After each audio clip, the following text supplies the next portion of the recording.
adaraa yoo rabbiin sodaatanii biran tarin viidiyoo kanallee osoo sheeriin goone yoo dandeette amma sa'aatii amma dhaggeeffatte kanatti viidiyoo hojjedhu yoo hojjechuu dadhabde sheer godhi akka ijoollee kanaaf furmaa'e ta'u nama 45 sababaa ummata dallaala gaara keessa dalageetiin harshiisha dalaguuf jecha ijoollee keenya ijoollee miskiina waan tokko hin beekne karaa baaraata irraa dhufan daangaa Suudii irratti dallaallee fuutee harshiisha itti feetee ijoolleen kunniin wajjin qabamanii nama 45 duuditti murtaa'e.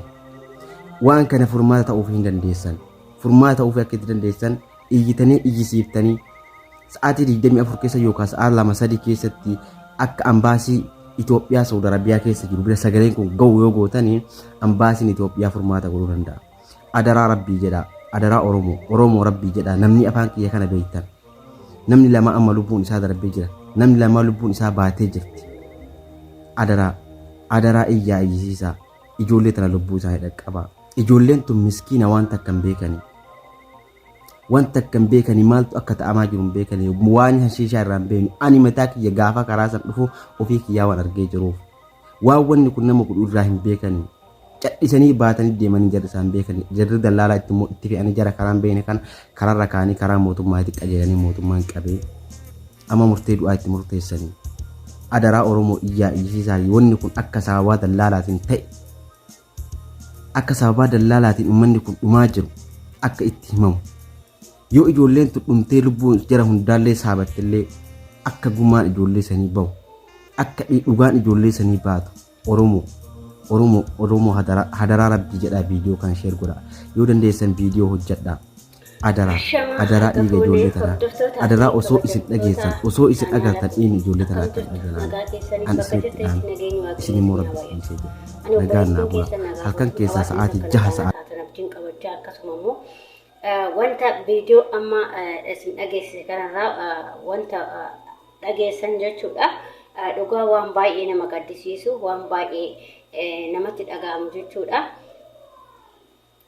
Ani maal akkan jedhu beeku dhugaa Rabbii dubbachuudhaaf addunyaan tuni fatanaa hedduu qabdi ta'us obsanii darbuudha.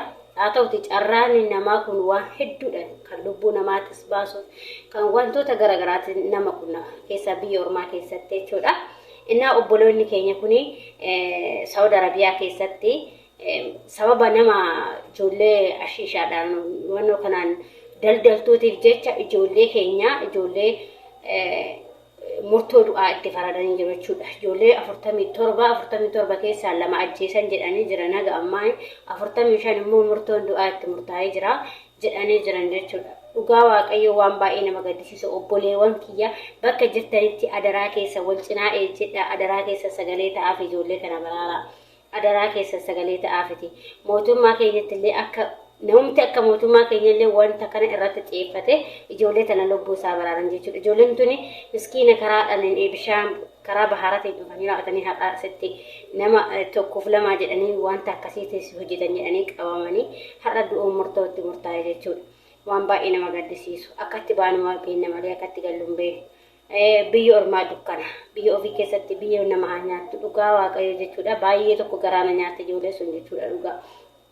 Adaraa keessa hundi keessaniyyuu akkuma sagalee akkuma miidiyaa qabdanii sagalee ta'uuf yaadaan hundumti keenyayyuu lammii keenya akkatti baanu beekna malee akkatti galluun beeknu nutis bor wanta nurra ga'u hin beeknu waan ta'eef obboleewwan keenyaaf sagalee ta'uu yaada. Waaqayyoon isaan haa baasu. Waaqayyoon namni namatti farada Waaqayyo namatti faradini Waaqayyo harkarra qabatee jalaa haa baasu. Akkuma amantaa keessanitti illee xalootii godhaa fi du'aa godhaa fi hundi keessan jechuudha. Dhugaa waan baay'ee nama gaddisiisu jechuudha. Dhugaa Rabbii badi miskiinawwan kanneen dhugaa Rabbii akkuma argaa jirtanii suuraa irratti argaa jirtan jechuudha. Baay'ee garaa nama nyaatu jechuudha.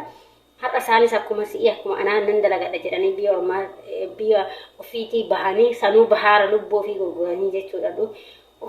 Dhugaa ani waan dubbadhuun qabu keessattuu ijoolleen biyya ormaa bishaan dhuftu tun baay'ee garaana nyaatu dhugaa Rabbii. Baay'ee garaana nyaatu. Siqaayii meeqa keessa darbanii barahaa meeqa keessa darbanii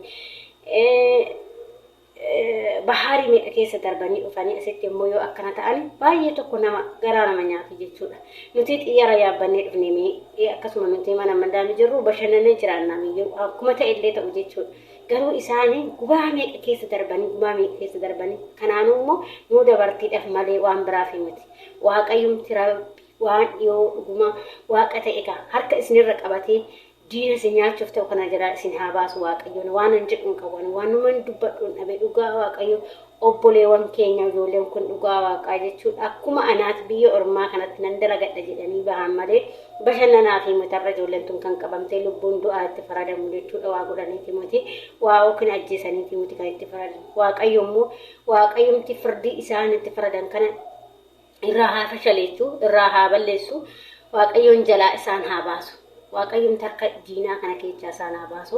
Akkuma amantaa keessanitti calootii gochuuf yaada adaraa keessan nutis boru wanta nurra ga'uun beeknu yoo nuti olii mirmanne malee namni namaa mirmatu tokko yoo hin jiru ati naa mirmattu malee ani siin mirmadhu jechuudha. Kanaaf walii haa mirmannu wal cinaa ejjennu ijoollee keenya du'a haa baraarsinu ijoollee keenya du'aa jiranii ijoollee keenya mana hidhaa keessatti illee du'aa jiran baay'eetu jira. Hunduma isaaniiyyuu sagalee taanee akka ijoollee keenya baqabbii mootummaa keenya akka hunduma isaayyuu biyya keenyatti galchee hojii biyya keenya uummanni hojjechuu wayya biyya ormaa keessatti lubbuun keenya ba'uurra jechuudha.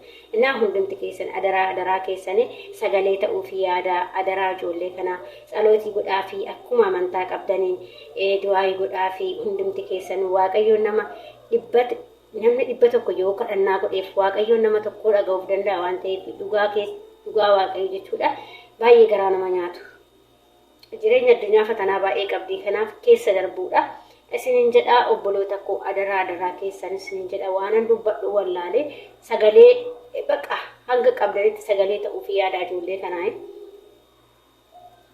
nama waan baay'ee nama gaddisiisuu baay'ee nyaannan tun nama nyaatti dhugaa Rabbi. Maal godharree gaafa dhalatan du'anii sanii ta'ullee duuti biyya ormaa mee du'aa miti ijoollee. Duuti biyya ormaa mee lama du'anii. Waaqayyoomti isaan harkarraa qabatu. Waaqayyoon harkarraa qabatu ijoollee miskiina kana dhugaa Rabbii garaana nyaatan. Waaqayyo harka isinirraa qabatu. Waaqayyo diina isin nyaachuuf ija isinitti babaase isin jala harka isaa irra isin haa qabatu. Waan hin jedhu qaba. Adaraa keessan hundi keessaniyyuu sagalee ta'aa fi ijoollee kanaa sagalee haa taanu haa bira ejjennu hundumti keessaniyyuu akkuma amantaa qabdaniin akkuma immoo miidiyaa qabdan irratti dhaabbadhaa ijoollee kana keenya bira jechuudha. Adaraa keessan obboloota koo waan baay'ee garaa nama nyaatu dhugaa baay'ee tokko garaa nama nyaata ijoollee sun jechuudha. Miskiina waan kana nyaataniyyuu garaan qabanii bara. Ayyaa Itoophiyaa keenya kana maal carraan biyya keenyaa kun garuu adaraa keessan adaraa sagalee ta'aa fi